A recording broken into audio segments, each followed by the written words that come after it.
ইমানখিনি খোৱা বস্তু আগত লৈ মই হ'লে ৰখি থাকিব নোৱাৰোঁ। ৰ'ব কৈ আছোঁ। নমস্কাৰ, মোৰ নাম অয়ন আৰু মোৰ ঘৰ শিৱসাগৰত। এক্সাম শেষ হ'ল যিহেতু ফুৰিবলৈ গুৱাহাটীলৈ আহিছিলোঁ। আৰু গুৱাহাটী আহিলে খোৱা বস্তুৰ জানো কিবা অভাৱ আছে? সেইকাৰণে ব'লক আজি 200 টকাৰ ভিতৰত গুৱাহাটীৰ ফাষ্ট ফুডত কি কিনো খাব পাৰোঁ তাকে চাওঁগৈ। বেলতলা চাৰিআলিলৈ আহি থাকোঁতে বাটতে কুলফি বিকা দাদা এজন পালোঁ।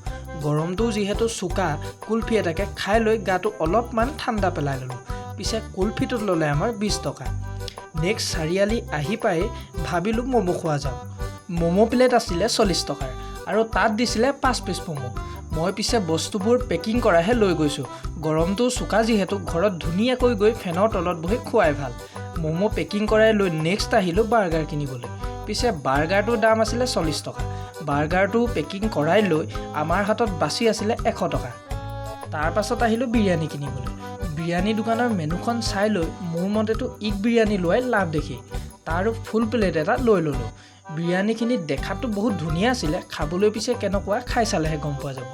বিৰিয়ানীখিনিত গ'ল আমাৰ 80 টকা আৰু বাচি আছিলে মোৰ হাতত 20 টকা। মই বোলো 30 টকা এটা বেছিকৈ দি লেগ পিচ এটাও লৈ লোৱাই ভাল হ'ব। শেষত KFC ষ্টাইল লেগ পিচটো পেকিং কৰাই লৈ টোটেল আমাৰ বাজেট হ'লগৈ 230 টকাৰ।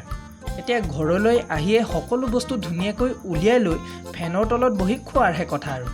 পিছে খাবলৈ সকলোখিনি বস্তুৱে ধুনীয়া আছিলে আৰু সেইকাৰণে